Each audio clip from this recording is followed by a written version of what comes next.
Hey there, Katrina here of KT Cat Studios, and welcome back to my channel.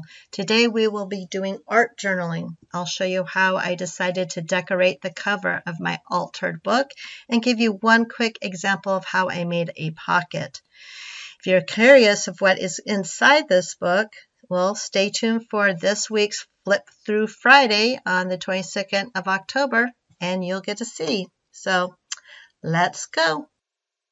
Alrighty then, as you can tell, the front of the cover is already covered with gesso. So what I'm going to do is show you how to apply the gesso to the back of the cover. I use a generic type of gesso that I picked up at a local craft store. And as you can tell, it dries white, not clear. So all you have to do is take a little of it.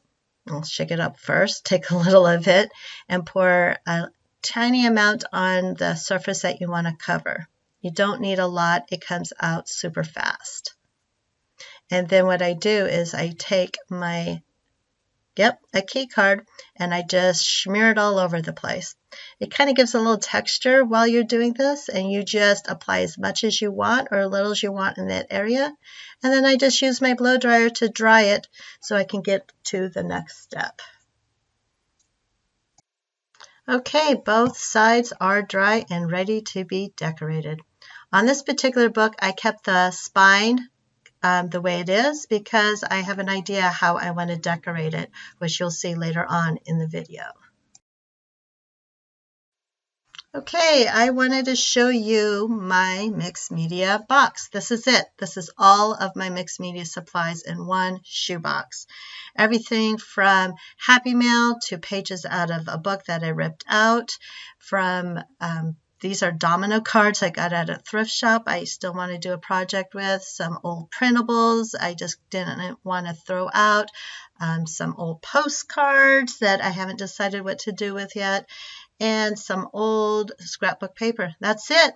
You don't need much to do mixed media. You don't need fancy stuff. Just get a shoebox and start collecting. Okay, let the fun begin. I have some old paint from Target, and I chose Carrot, Goldenrod, and Marigold as my three colors to use on the front of the book. Now, you can choose any colors you want. You can have in the same family. You can also use multiple colors. It doesn't matter. You can even use one color. Just pick the color that you want to use. Okay, I just want to show you quickly before I fast forward a little of this is that I got a flat brush, dabbed a little on my brush, and just started to go down in straight lines. I would put a little pressure, pick it up, put a little pressure, pick it up. Flipped over my brush, tried to get the excess paint off before I got to the next paint, but then I realized I wanted to have a little more, so it's a little more uniform because that's the way I think about these things. Then I got the rest of the paint off of it and went to the next color. So I'm going to finish this up and then we can get to the next step.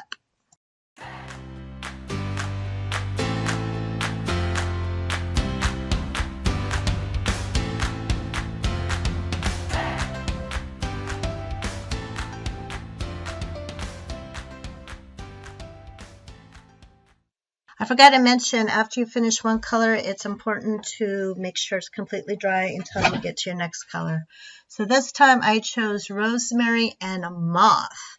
And instead of doing straight lines, I am going to use my brush and go on an angle. So once again, I'm going to fast forward just a little of this so you can see my process.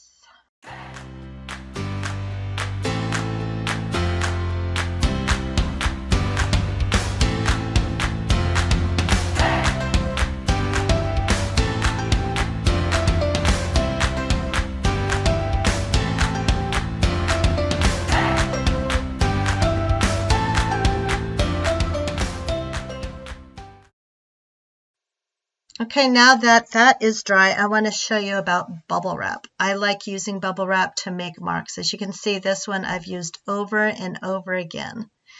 But for this video, I wanted to show you from the very beginning.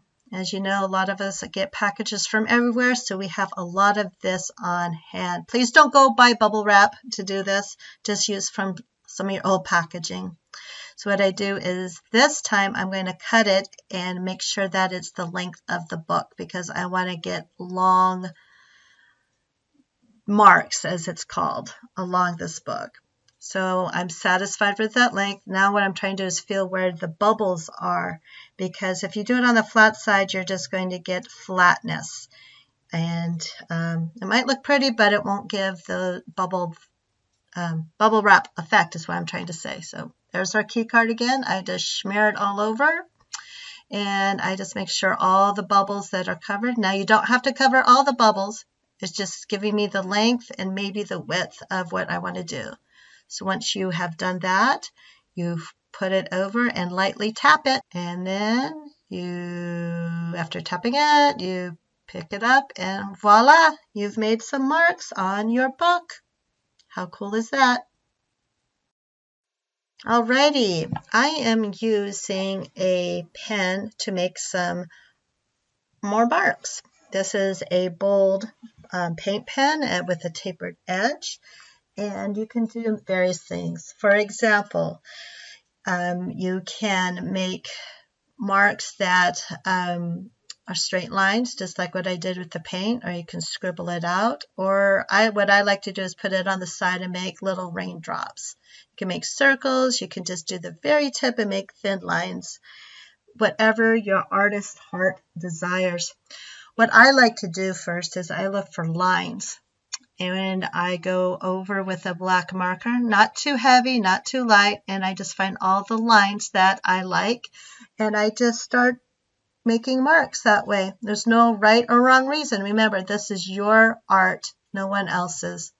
So once I have decided that is many I want to do, I like making the little raindrops. What I do is I make a row and I count out so many of them, and then I go back, and in between the spaces I do another row, and then I do another row. So for this example, I've made like an upside down pyramid. And then after I decided as far as I want to go, I think I do one more. Then I decide to try to do one of my flowers, which is a great example of what happens when you don't care for something that you did. I know I already said there's no right or wrong way of doing this, but if you're not happy with it, guess what? You can always fix it. And in the next segment, I'll show you how to fix it. Okay, to cover up my mistake, I found this magazine cover to a museum I visited this summer, and I realized both of the girls would match the book, but the green one is the one I choose to use. As you can tell, she is a little too large to use the whole thing, so I just trim around the very edge of her. And then when I finish with that, I'm going to adhere it to the book over the part that I didn't care for. Instead of using adhesive, I'm going to use gesso. That's right, for the ones that are new to art or are not familiar with this technique, you can use gesso just like you would do kind of like a liquid glue. As you can tell, I got too much. Remember, it pours out fast, so be careful. So waste not, want not. I smear the rest of it on the back of the magazine. I want to make sure it's completely covered, so when I put it onto the book that it will stay in place, because I am not putting any sealant over this entire book. So for the ones that have decoupage, the same concept, and what you do is you just take a little of the gesso and then you rub around the edge of the picture that you want to adhere, and so it just kind of seals it. As you can tell, I get a little too much for my liking on the picture. And then remember, this particular one will dry white, not clear. Oh, see, look, even though the paint is dry, some of the color came onto it. But that's okay. It gives it a little more coolness. So what I do is I take a baby wipe, and then I carefully, just quickly, because it's a magazine type of material, I just wipe where I don't want the gesso to show. And it's still sealed around it, and it's good to go. Alrighty, we finished the front of the book. Let's get ready to start the back of the book. Okay, using bubble wrap. the whole back is just going to be in bubble wrap. I used corn flour, forget-me-nots, and dark lapis, just like my wedding ring. I'm going to put you on fast forward to show you how I did this process. And enjoy.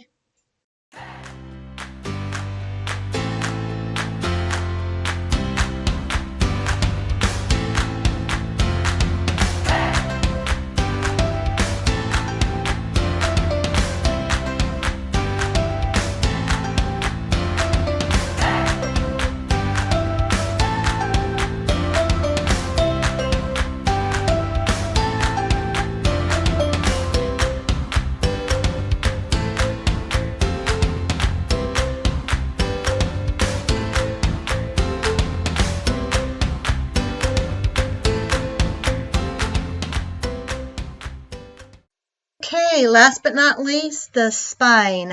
We're going to use some clear Mako sticker paper. There will be a link down below where you can purchase it. I decide that I will use a piece from my scraps, and I find one that is the perfect size, so I just trim it down just a little. And instead of using acrylic paint, because it's see-through and I want to show some of the spine, I decided just to use two coordinating colors, a yellow from the front and a blue from the back. Now I've decided to use, I'm not sure if you can see the actual colors, but there's the number of the colors. And there's the blue one. Whoops, there's the yellow one going away. Okay, just like the black raindrops that I made on the front of the book, I'm going to do the exact same thing here on this book. So I'm going to fast forward and show you how I did it.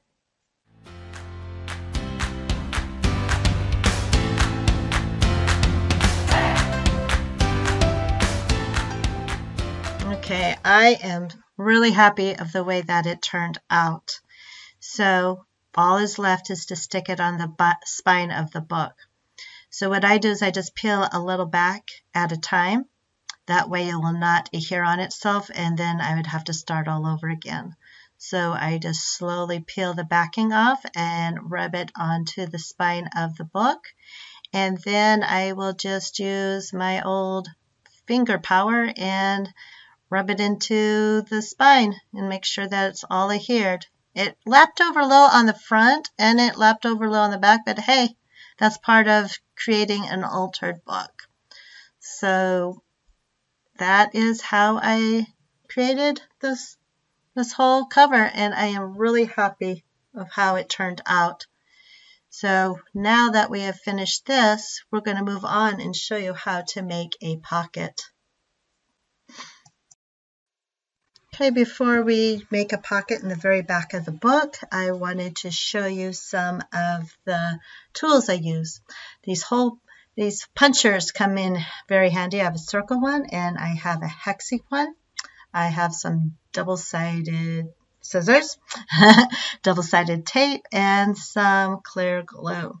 I also picked out some pockets. I don't know which one I'm going to use yet, and guess what? These are made out of envelopes. I do have a video that I will link below showing how I decorated those pockets. If you're interested in seeing that, don't throw anything out. You can use it for your mixed media. All right, once again, before I put you on fast forward, because it's pretty self-explanatory on how to make this pocket. As you can see, I just showed you that I ripped some of the pages out.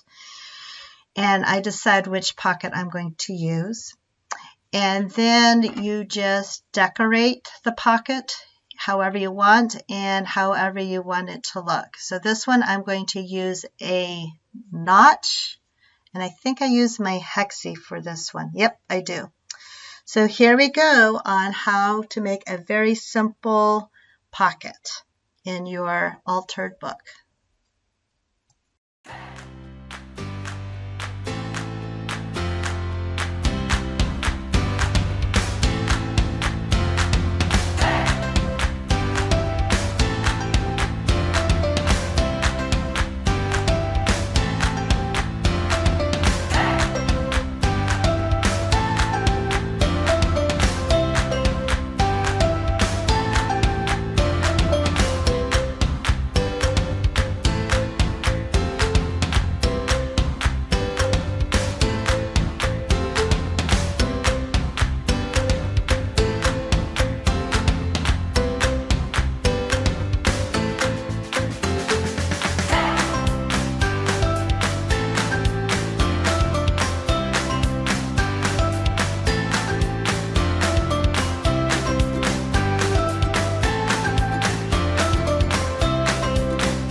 Thank you for watching, and remember, messy hands, happy life. See you next time. Don't forget to subscribe. Bye!